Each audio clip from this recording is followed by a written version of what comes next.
Part 1. You will hear a woman phoning the owner of a house she is going to rent about companies that she could rent furniture from. First, you have some time to look at questions 1 to 5.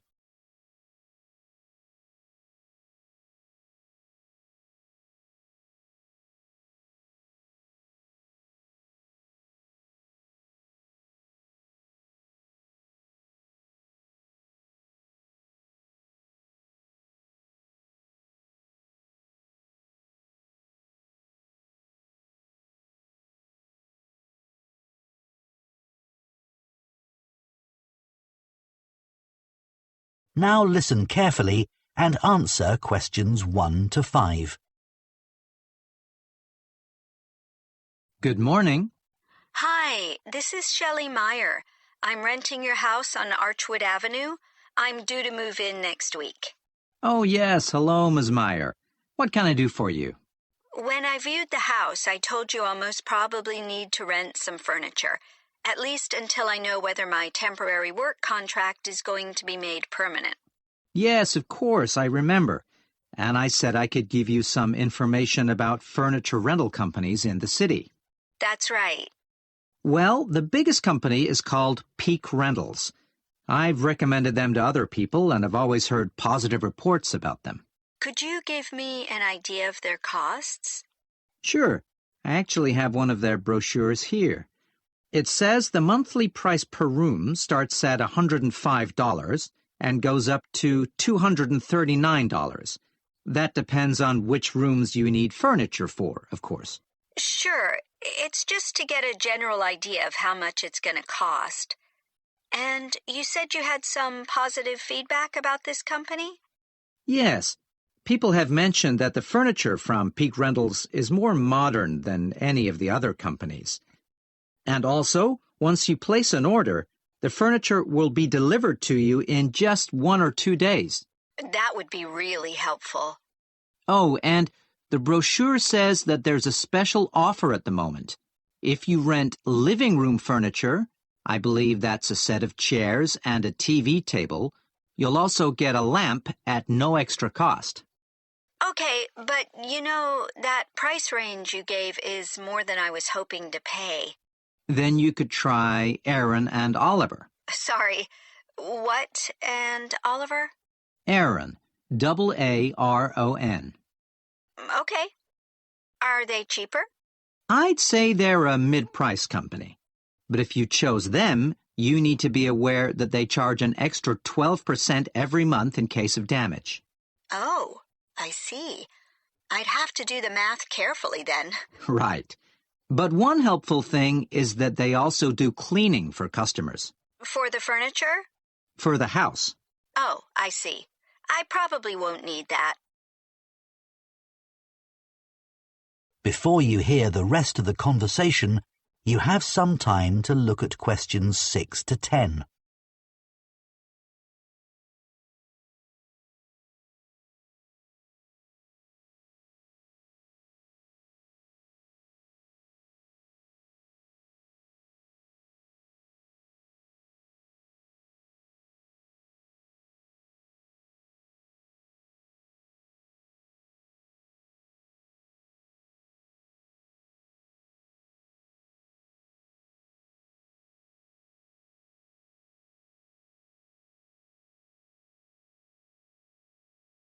Now listen and answer questions 6 to 10. There's another company called Larch Furniture. It's quite new, and it has the lowest prices in town. That's for both furniture and also electronic equipment. Well, that would be good. I'm not bringing much with me, and I won't have much time to go shopping after I start my job. There are 2 things you need to know about Larch Furniture. First of all, you have to take out insurance on the furniture, and you need to organize that yourself. That wouldn't be too hard. Also, you can't take out a contract for less than 6 months. But I figure that might not be a problem for you. You're renting the house for 12 months, after all, aren't you? Yes, okay. Well, Sorry to interrupt. I just thought of another furniture rental company. It's called Space Rentals, and it's located very near to the house. Okay. I don't have any information about their charges, so it's best to use their app to find out what it would cost you to use them. Okay, thanks. I'll do that. One good thing about that company is that if you don't like the furniture once it's delivered, you can request exchanges, as long as you do that within a week of receiving it. That sounds really great. Okay, well, thanks very much. That's so helpful. That is the end of Part 1. You now have 1 minute to check your answers to Part 1.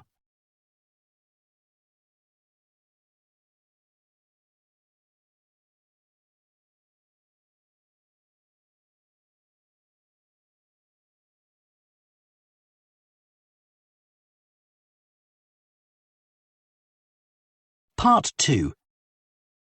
You will hear an archaeologist, who is part of a community project to excavate an ancient village, talking to members of the public who are visiting the site.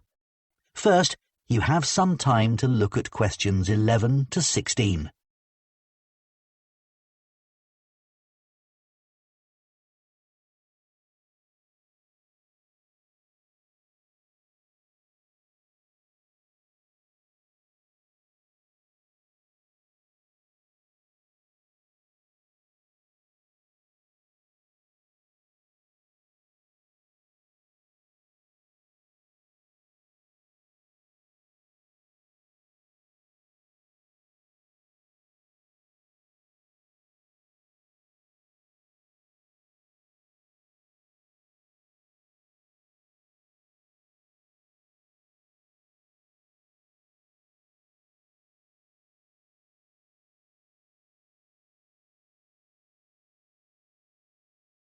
Now listen carefully and answer questions 11 to 16.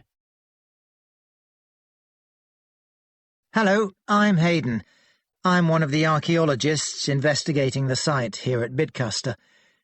This is the third summer for this community project, and most of the people digging here are volunteers.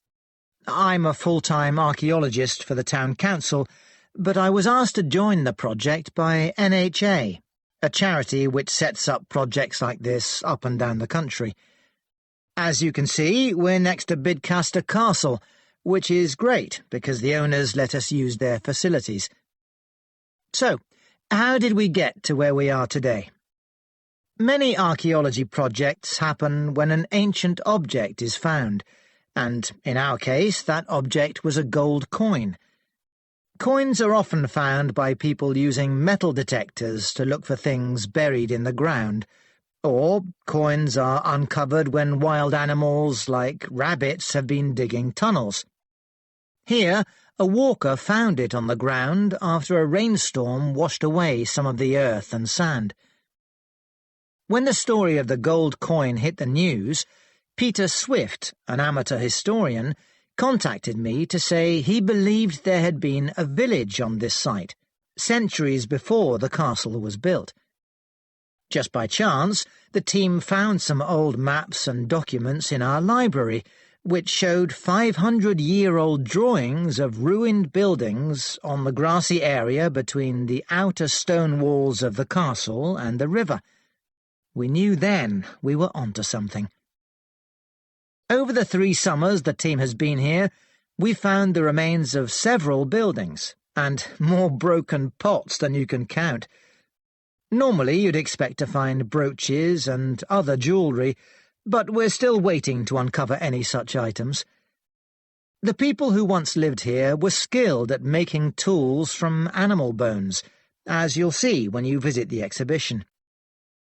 Besides the discovery of the village, we've also found evidence of human activity on the other side of the river. No other houses or huts so far, but we can see the borders of an ancient field system. At one point we found a long wall and thought it was an ancient palace, but it turned out to be a modern wall.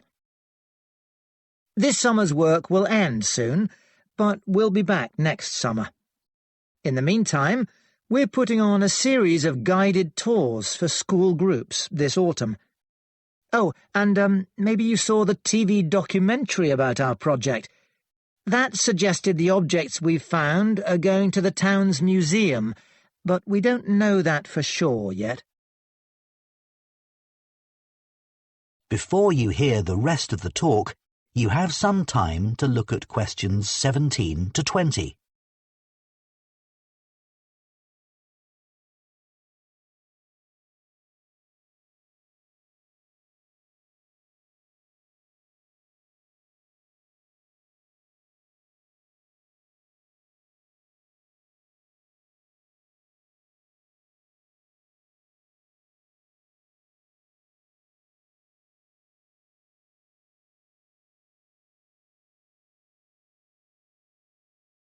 Now listen and answer questions 17 to 20. When you enter the site, please make sure you keep to the paths at all times. There are a few other things, the highlights of the site, if you like, that I want to mention. Take a look at the map. Our present location is marked at the bottom. This year, we've identified the foundations of an ancient bridge. And it's really exciting today because a team of divers are in the river searching for lost objects.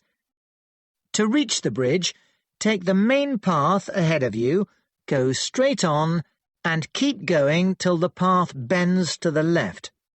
You'll see a smaller track leading off to the right.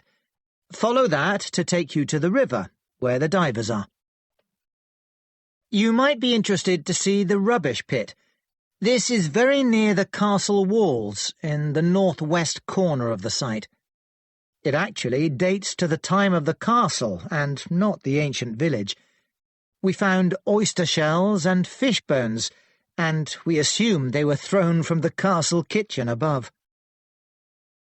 One area we excavated in the first summer uncovered the site of a meeting hall. We knew it was an important building because it had 2 rows of post holes, deep enough to support a large roof. It's the largest structure in the central area of the site, next to the current excavation area. Last year we discovered a fish pond in the ancient village. Normally these were beside a river. The pond here is further away, but it's possible the river has moved slightly. Anyway, to get there from here, you turn right at the first information board you come to and follow the path into the trees. Before you come out of the trees, you'll see it on your right. If you reach the river, you've gone too far. So, does anyone have... That is the end of part 2. You now have 30 seconds to check your answers to part 2.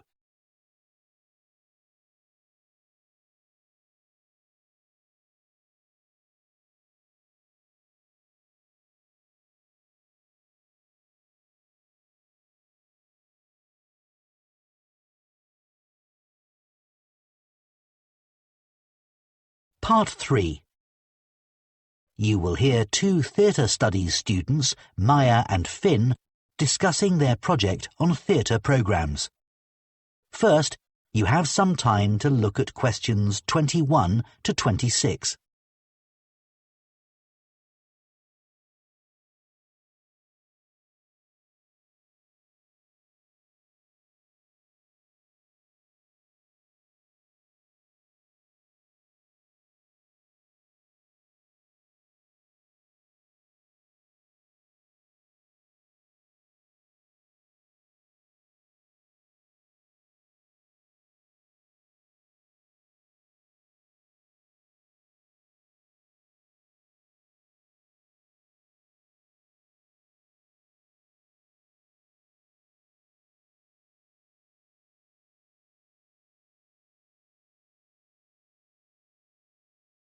Now listen carefully and answer questions 21 to 26. So, Finn, I've done as much as I can for our project on theatre programmes, How's your research coming along? Okay, Maya. I didn't know theatre programmes are called playbills in the USA till I started looking into the topic. Even though I struggled to find many useful websites, I'm glad we picked this subject. No one else on the course is doing the same as us, although it is one of the research areas of the module convener. That might actually put some people off. I suppose so. Anyway, I hadn't realised there are actually companies specialising in creating theatre programmes. Yes, they're quite common nowadays.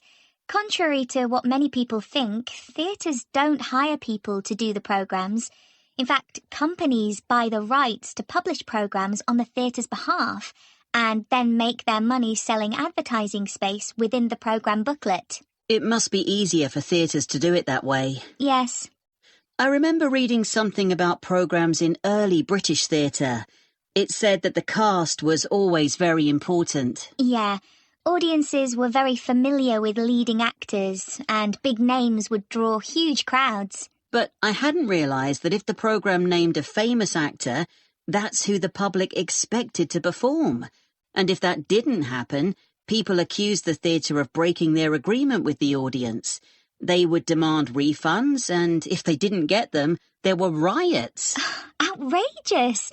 That'd never happen now. No, people are too polite, even when they're disappointed if the star of the show misses a performance. We should definitely include that information about early audiences in our project. I also think it's important to mention that lots of ordinary people at that time were illiterate, so theatre programmes were of limited value in advertising plays.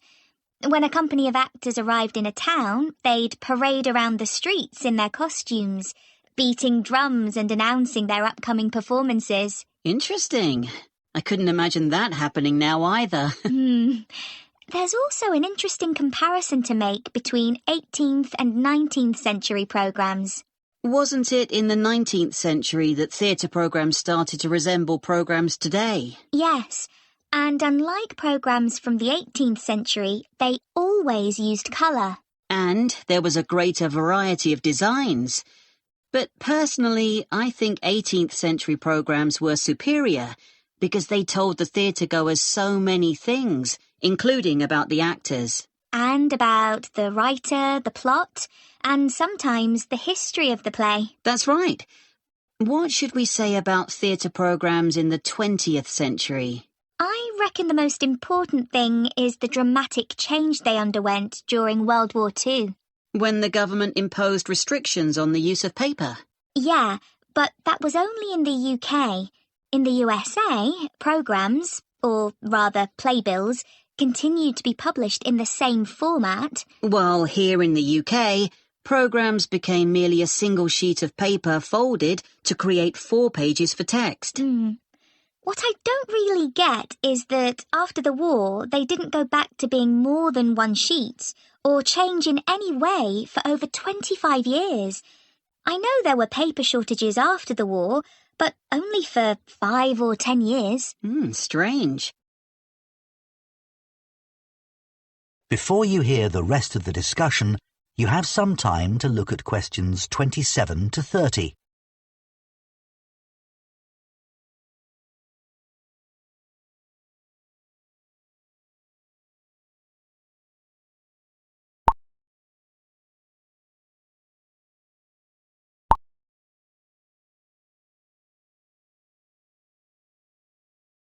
Now listen and answer questions 27 to 30. I've got some pictures of programmes we could include on the slides for our presentation. I found a couple too, Maya. Let's go through and see what we think.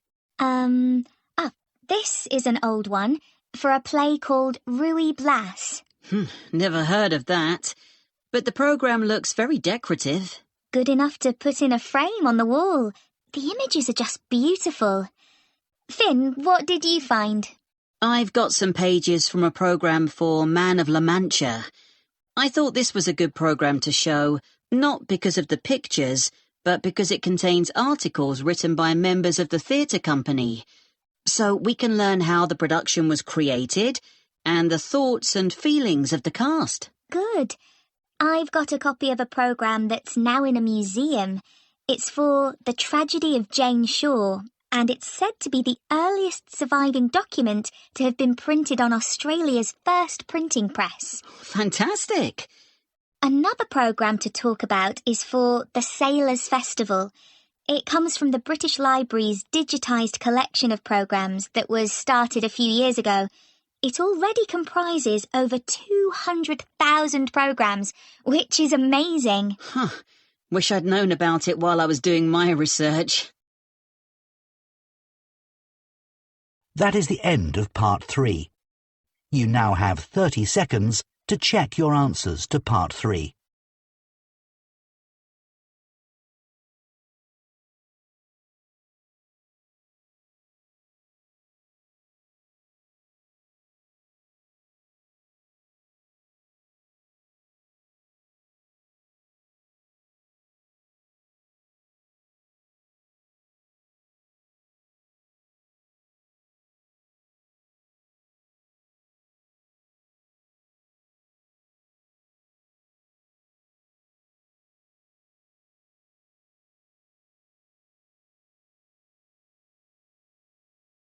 Part 4.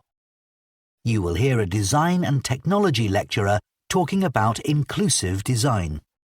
First, you have some time to look at questions 31 to 40.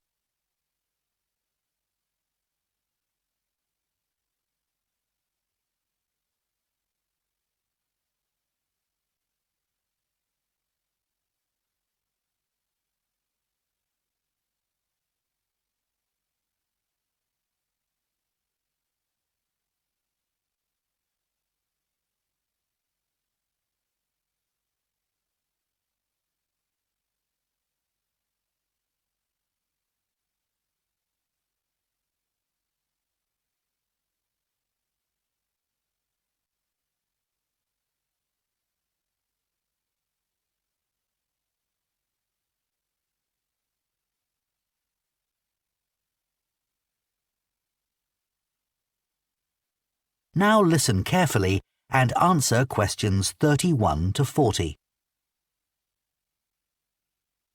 It's only relatively recently that designers have become aware of the need to be inclusive when designing products. But what does that mean exactly? Well, it simply means designing products that span economic, social and cultural barriers.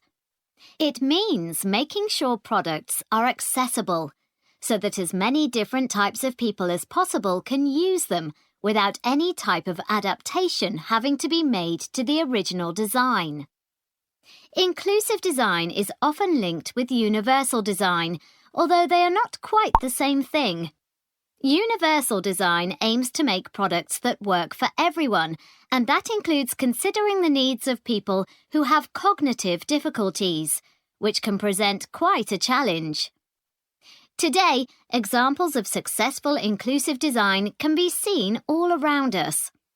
In workplaces, it is common to see desks which can be adjusted to suit people of different heights, or for wheelchair users.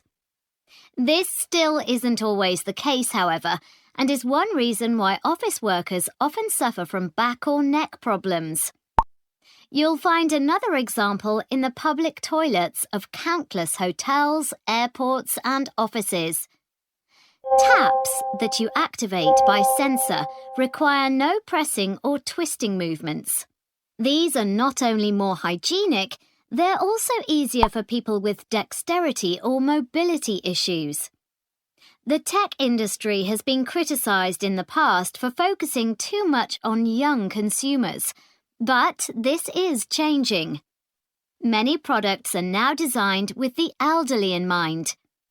For example, it's well known that vision declines with age, and that we also become worse at distinguishing between similar colours. In particular, shades of blue, which is why software designers rarely create interfaces with this colour. Motor skills also decline with age, and some people have difficulty doing everyday things, like picking up a cup or opening a door. This can also affect their ability to use a mouse or keyboard. So voice access is now a routine way of making commands.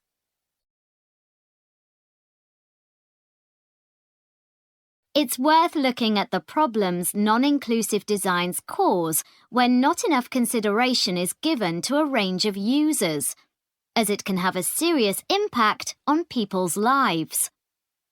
Access is one obvious example because it has such a huge impact on disabled people's independence. Not being able to access public transport because buses or trains are not wheelchair-friendly means many disabled people can't go out unless someone goes with them. Safety is another issue. Inexplicably, most cars are still crash-tested using a dummy based on an average-sized male. This has safety implications for all women, particularly those who are pregnant, as the seatbelts worn by the dummy are not adapted to accommodate them. Over the past 100 years, workplaces in the UK have, on the whole, become considerably safer. Employers are legally required to provide well-maintained personal protective equipment, or PPE, anything from goggles to full bodysuits, to workers who need it free of charge. But most PPE is designed to fit men.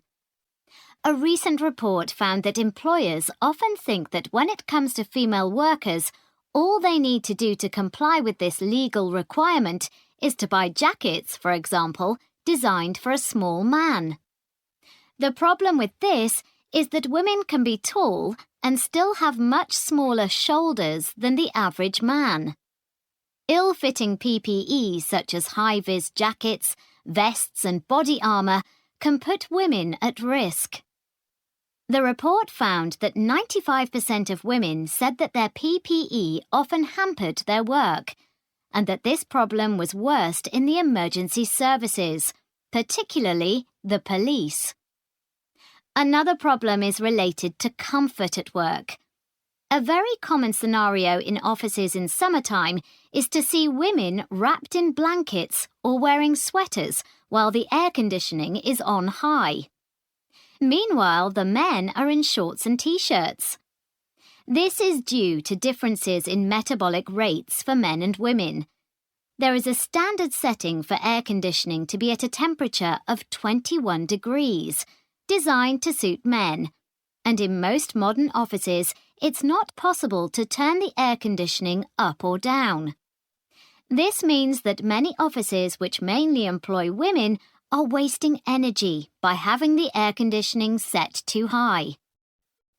As you can see from the examples I've just mentioned, there are serious consequences for designs which don't consider the needs of all users. That is the end of Part 4. You now have 1 minute to check your answers to Part 4.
That is the end of the listening test.